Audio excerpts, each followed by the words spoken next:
Hi, my name is Cole Deerdove, and I'm presenting over State Question 780. Ballot Question 780, to put it simply, just takes possession charges and makes them misdemeanors.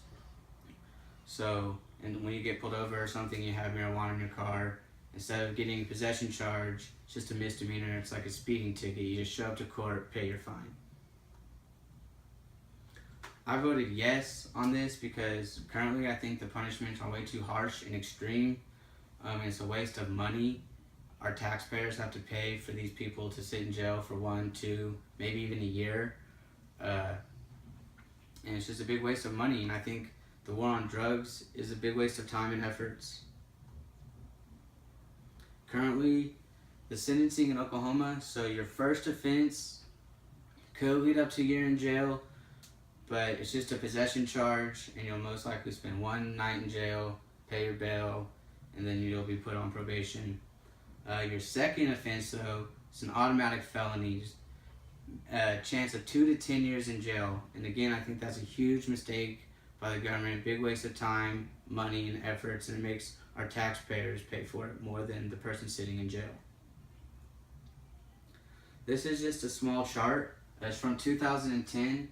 And it just shows that 52% of all drug-related arrests were for marijuana. So not heavy drugs like cocaine, heroin, just marijuana. These numbers stuck out huge when I did my research, and they're all very recent. The first one's from 2013. Nearly 16% of state prisoners were convicted for drug charges. That's 208,000 people. That's OU's football stadium filled up 2 times, all those people sent to jail. In 2014, there's 1,561,231 people arrested for drug violations. So that's all drugs, not just marijuana, but including everything else too. But 83% of those charges were just possession. So they weren't selling the drugs or just distributing the drugs, they just had them on them. And then just last year, 2015, 643,121 people were arrested on just marijuana violations. 89% of those arrests were for just possession. So again, they weren't selling or distributing the drugs, they just had them. I got all those stats from drugpolicy.org. As I mentioned earlier, I think the war on drugs is a huge waste of time and efforts by our government. The U.S. spends $51 billion annually on the war on drugs. $51 billion, think about that.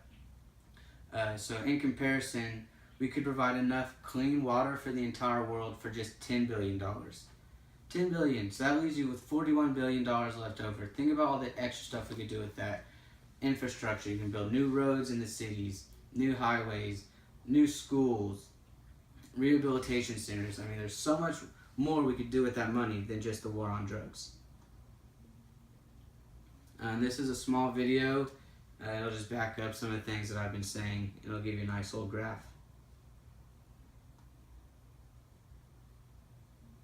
War on drugs, the drug addiction is going to go down, right?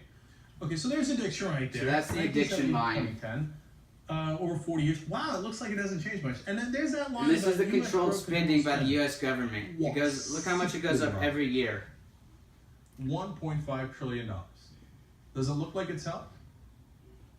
Addiction flatlines, spent.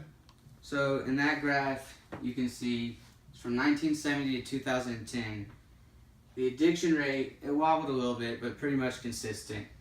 And the controlled spending by the government every single year. In 1970, it was $2 billion. 2010, it was $20 billion.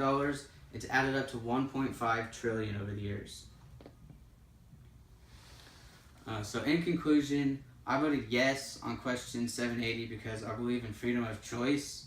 And I think people should be allowed to do to their bodies what they choose. If that's inhale marijuana, if that's do drugs, that's their choice as long as they're not harming anybody else.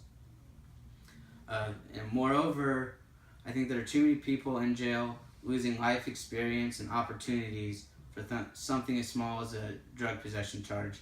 It needs to be changed. In Oklahoma, the law did get changed. The ballot passed, So now it is a misdemeanor, and I think that'll be beneficial for our state and hopefully the whole nation. Thank you, and that is all.